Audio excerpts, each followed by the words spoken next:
Hey there, welcome to the Real Women, Real Business podcast with myself, your host, Shauna Lynn Simon. And today I want to talk about the importance of really managing your to-do list. And I mean, really staying on top of what tasks need to be completed and what do you do if you've overbooked yourself. So, we want to ensure that we're always setting realistic expectations for what we can actually accomplish in a day.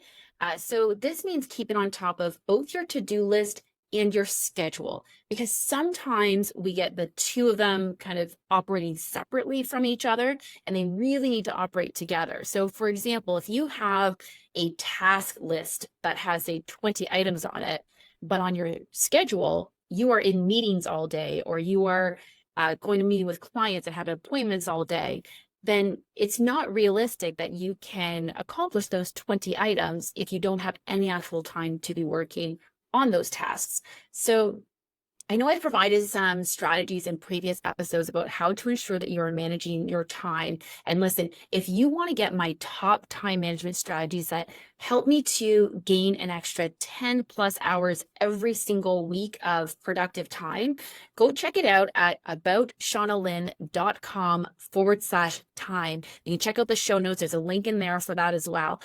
But today I want to talk about what happens when you overbook yourself, because you know what? I have to admit, even I can overbook myself sometimes. One day recently, I looked up and I realized I had 4 speaking engagements booked for the following week. Yeah, can you say, oops, this is something that doesn't happen very often. I usually try to not usually have more than a couple of speaking engagements each week. And it depends on what type of speaking engagements. Sometimes I'm doing television or radio. Sometimes I'm doing a webinar or online training of some sort. Other times it might be a live conference type of event. Sometimes it's podcasts, so there's all different types of speaking events, and some of them require more prep work, of course, than others. Getting 4 of them booked in one week may not have been terrible if it wasn't for the fact that I took a look at what type of events they were. And when 2 of them required PowerPoints, they were full presentations, full 1 hour teaching type classes. And the best part is that one of them was brand spanking new, as in it was a brand new topic. I was just introducing it. So I didn't have anything to pull on. A lot of my PowerPoints, I can pull little bits and pieces from previous talks that I've done for a different audience or something, or, maybe some of this, there's some similar concepts from one webinar to another that I can, kind of overlap a little bit. But in this case, I had, for one of them, absolutely nothing prepared. For the other one, I still had to create a lot of new stuff for it, but overall, I was able to pull from some previous things that I did and kind of piece them together. Plus, I had already done an outline for it. So it's not as though I was starting from scratch, but the PowerPoint itself had not been done. So I look up one day, and I want to say it was like Wednesday or Thursday of the previous week. Might have been a little bit sooner. And I realized I've got these 4 speaking engagements for the following week. And so, like I said, this doesn't happen very often that I find myself overbooked. And you might find yourself overbooked as in you book too many client calls and now you have no time for things like the invoicing or any sort of follow-up details. Or maybe you promised, if you're an interior designer, I work with a lot of interior designers. Maybe you're an interior designer, you've promised to get some sort of deliverable, like your concept plans or floor plans, to a client by a certain day. And then you're looking at your schedule and you're saying, well, there's no way I have any office time in that time because you didn't schedule it properly. And so this is not a shot at how to schedule properly. Again, if you want to figure out some time management tips to ensure that you are properly scheduling yourself, go to aboutShaunaLynn.com/ and get my top time management productivity tips. But what I want to talk about today is what to do once you've discovered you've overbooked yourself. And then we'll cover a few strategies as well for how to prevent it from happening again. Because, we like to learn from these mistakes, of course. So what happens now if you're looking at your calendar and you're like, shoot, I'm overbooked. There's no way I'm going to be able to take care of all the things that I need to take care of. So the first thing I want you to do is take a really objective look at your schedule. Are there any aspects of it that can be rescheduled? So something that can be rescheduled is usually something that doesn't require a strict deadline, maybe doesn't have a deliverable attached to it, and ideally impacts as few people as possible. So, for example, maybe you've got a meeting with a team member that is nice to have. You try to meet with them on a fairly consistent or regular basis, where you do have some things that you need to discuss with them, but they're not super urgent. So that might be able to be rescheduled because you want to be able to maintain any client appointments that you have. Ideally, as a general rule in all of my businesses, I have always aimed to not reschedule client appointments. It doesn't mean that there aren't going to be extenuating circumstances sometimes that do require that, but ultimately, we try not to reschedule client appointments. So perhaps when you're looking at your appointments, you have a meeting with a potential partner, maybe a vendor that you want to work with, or just another local business that you want to, discuss ways that you can team up together. That's all great, but that might be something that isn't quite as pressing or urgent as some other bookings that you have. So take a look at your schedule, not talking about your task list, but take a look at your schedule and see what appointments and such you have scheduled on the books, and then determine whether or not any of those items can be rescheduled. Okay, so now that we've got our schedule somewhat figured out, now we want to do what I call task triage. So this is taking a look at the task list. Like I said, most people, your calendar, your schedule, your appointments are in a separate list from your tasks. And I'll admit, for myself, they are. However, I do have task time blocked into my calendar. So I might have, say, Tuesday afternoon from 1 until 5 to work on business development tasks. I might have time on Monday mornings from 9 until 12 to sort of organize my week and get some things done. I usually record podcast episodes, for example, on Tuesday afternoon. So I've usually got that time blocked. So there's going to be a task that says record podcast episode, and then, send to editing and all the different things, of course, that go along with that. And there's going to be time blocked in my calendar for those things, but they're not scheduled necessarily. Like, not every single task is scheduled. If you get to the point where you can actually schedule every one of your tasks, that honestly is one of the best ways to do it, because then it's blocking off that time in your calendar. But a lot of times we have more tasks than we do space in our calendar, and things that get constantly getting shifted around. So it can get a little bit overwhelming to do that. So once you've rescheduled the things in your calendar, I want you to now take a look at your task list and do what's called the task triage. So what is task triage? Well, it's kind of how it sounds. Think about triage. It's used as a term mostly in medical settings of, kind of quickly evaluating what needs attention first and what can maybe be delayed for getting attention, and trying to prioritize anything that is the most pressing, most urgent, most critical. So when you're doing task triage, you have to be absolutely ruthless with your task list. So this is where you're taking a look at what absolutely, if I got nothing else done today, what absolutely needs to get done today or in the very near future. Because if you've overbooked yourself, not only do you not have time necessarily for all these appointments that you overbooked yourself on, but how are you going to get anything else done? So you really have to be quite ruthless with that task list and evaluate what absolutely needs to get done within that time frame, what can be either put on hold, can be transferred to someone else, or it can be postponed to a later date. So this is what that task triage method. Okay, so now that we've got our task list sorted out, with our schedule sorted out, we still are in a state of where we're probably still overbooked. We probably still have more things on our to-do list, on our schedule than we should, but sometimes it's just going to require some extra long days. Again, I'm not someone who ever promotes overworking. Of course, I'm all about, working less hours and feeling less overwhelmed and less stressed. But sometimes it's just unavoidable to work some of those extra hours. So what happens when you're dealing with that? Well, you want to make sure that you are taking mental breaks. The more you work, the more breaks you need. Okay. So if you're working longer hours, it doesn't mean that you don't still get to take time to have dinner. It doesn't mean that you don't get to have time to put the kids to bed and read them a story. You need those breaks in order to be extra productive. you need to have more breaks. So on a regular, say 9 to 5 day, I know what entrepreneur is working 9 to 5, but let's pretend you're working a 9 to 5 day. Maybe on an average day, you take a break every couple of hours. I recommend more frequent breaks than that. Don't get me wrong, but let's say you're just taking, say, a 5 minute break every couple of hours. And then, of course, you're taking a lunch break.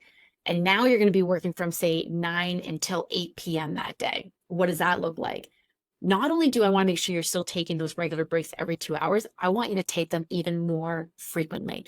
You're going to need to recharge throughout the day. So it's not just that you're taking more breaks because you're working more hours. So in those extra hours, you're working from 5 till 8. You want to ensure you incorporate breaks there. No. I want you to ensure that you have more breaks throughout the day. So instead of taking a break every couple of hours, you're getting up from your desk every 30 to 45 minutes, which I do recommend on a daily basis that you're doing this. I'll admit, some days I do way better at this than others, especially if I've got some back-to-back meetings.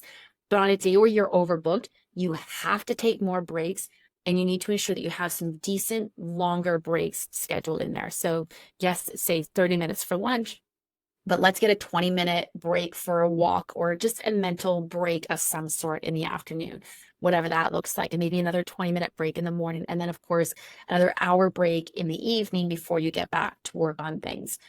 Like I said, at no point am I encouraging you to do this on a regular basis, but there are going to be times where, due to unforeseen circumstances or, just a little bit of a collision of a bunch of things happening at once, you're going to find yourself in this state. But I want to make sure that you're maintaining that mental well-being and your physical well-being too. So that's the other thing I want to ensure that you're doing. If you've found yourself overbooked, you need to incorporate movement. It can be light movement, it can be active movement, it can be whatever kind of movement you need, but make sure that you are incorporating a great deal of movement. So for myself, for example, if I'm overbooked, I am absolutely going to make sure that I start my day with a workout. Now, I have different types of workouts. There are workouts that take 10 minutes, there are workouts that take 45 minutes. If I'm super busy, I might only have time for that 10-minute workout, but I'm going to make sure that that 10-minute workout is actually scheduled in there. Okay, so now that we've got our breaks planned and make sure that we've got movement planned in there as well, you also want to plan for some healthy eating. Make sure that you are nourishing your body during that time. Avoid heavy foods that are going to make you tired. Avoid sugars as much as possible. Avoid over caffeinating. I know that this one can be hard sometimes too, but a lot of people will find that the warm drink, that warm coffee, so say you're a coffee drinker, it can be a decaf coffee and still perk you up because it's the smell of it, it's the experience of it that will actually help you to wake up. But you don't necessarily need to have the caffeine because the caffeine is going to bring your body into these varying levels of, caffeination throughout the day and energy. And you might find yourself crashing more, which means it's going to be harder for you to get the rest that you need at the end of the day. So for myself, I'm a tea drinker. And there was a time when I was dealing with my burnout recovery that I was dealing with a bit of a sensitivity to green tea and black tea. So essentially, the only teas that I could have were non-caffeinated teas. I actually found that that didn't affect my energy level. If anything, my energy level improved while I was not taking caffeine, as opposed to the opposite effect that you would expect. Ironically, when I was dealing with my burnout, I was actually allowed to have coffee. That was one thing that was okay on my list, but I don't drink coffee. So I did once upon a time, but I don't anymore. Anyway, I'm digressing. So now that you've got, you're going to take your mental breaks, you're going to get your movement in there, you're going to be mindful of your caffeine intake, and you're going to ensure that you are nourishing your body with healthy, energy promoting foods.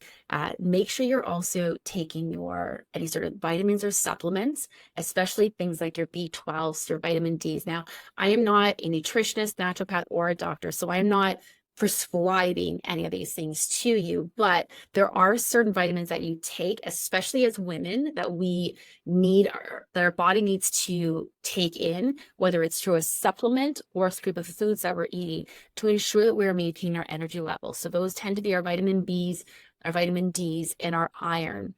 And there might be other things as well that affect your own personal metabolism and energies. So be mindful of that as well. All right, let's see. What other tips do I have? Oh, hydrate. Hydrate. Water is actually a natural energy booster as well.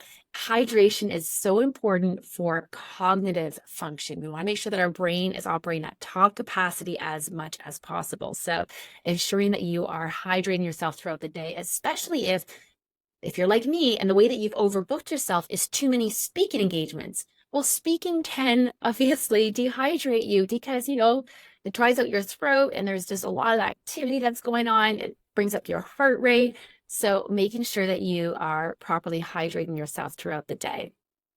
And this means drinking water, ideally, or electrolyte rich drinks, not necessarily sugary or soda type drinks as well.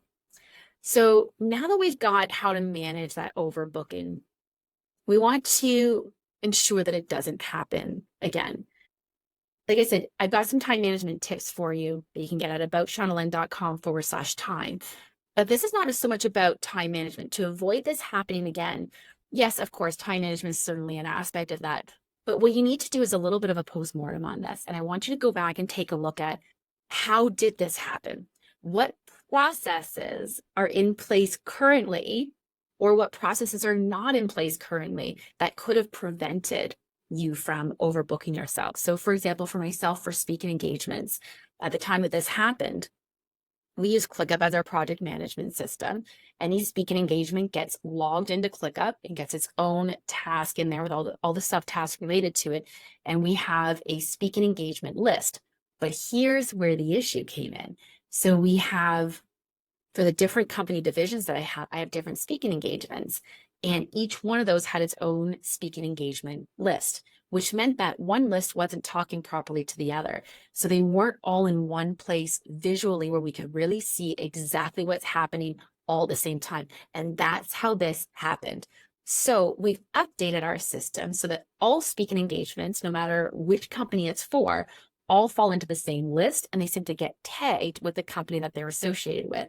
So this still keeps that same organization so that we understand which company it's for, which company division it's going to be for, but we got them all in one place. We also used to have the way that we labeled these speaking engagements, the date for them was at the end of the task name, and we've now moved that to the front of the task name, and we've reordered those items so that we can see them grouped together based on any sort of clusters that will happen. So this allows us as well, when we are booking speaking engagements, to be able to properly see what's landing on there. We also found that in our system, because I have a task list, and the speaking engagements go into my task list, which is my ClickUp task project management system.